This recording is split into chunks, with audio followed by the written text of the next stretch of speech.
म्हणूनच ते पटकन झालं. तेच तर काय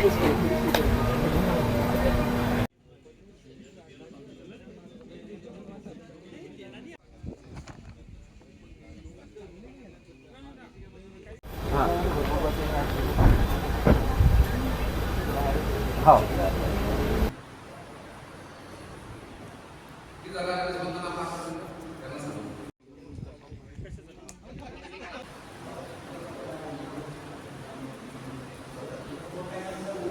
सर, इतर निवडणुकीच्या तुलनेत ही निवडणूक वेगळी असते, याच्यामधली समीकरणं वेगळी असतात. एक मतदार म्हणून कसं पाहता? बुलढाणा जिल्हा केंद्रीय सहकारी बँकेच्या अनेक वर्षापासून रखडलेल्या या निवडणुकीच्या निमित्तानं आज या ठिकाणी मोठ्या उत्साहात मतदान होताना पाहायला मिळत आहे. सर्वांनी एकत्र येऊन ही निवडणूक अविरोध होण्यासाठी प्रयत्न केले, परंतु काही कारणास्तव ती होऊ शकली नाही.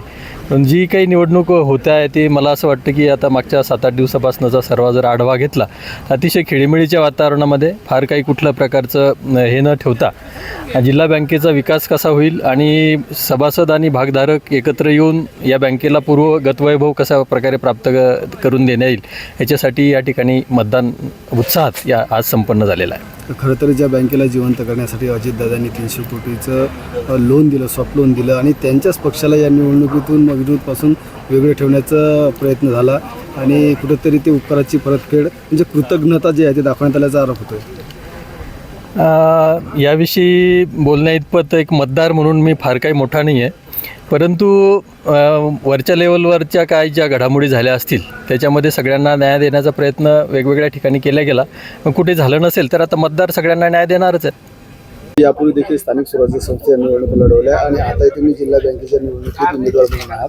उमेदवार म्हणून काय नेमकं दोन्ही निवडणुकांमध्ये फरक असतो? स्थानिक स्वराज्याच्या संस्थेच्या निवडणुकीमध्ये अतिशय सामान्यातले सामान्य मतदार असतात, परंतु बुलढाणा जिल्हा केंद्रीय सहकारी बँकेच्या निवडणुकीमध्ये प्रत्येक गावातून जवळपास एकच सदस्य यामध्ये नियुक्त केलेला असतो.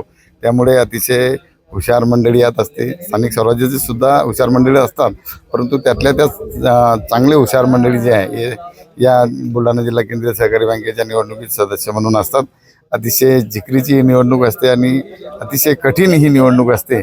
मी ज्या मतदारसंघात निवडणूक लढवत आहे त्यामध्ये केवळ 31 मतदार होते आणि सर्व मंडळी जी आहे जिल्ह्यातून 31 मंडळी असल्यामुळे अतिशय म्हणजे जबरदस्त मतदार यामध्ये असल्यामुळं अतिशय जिकरीची ही लढाई होती.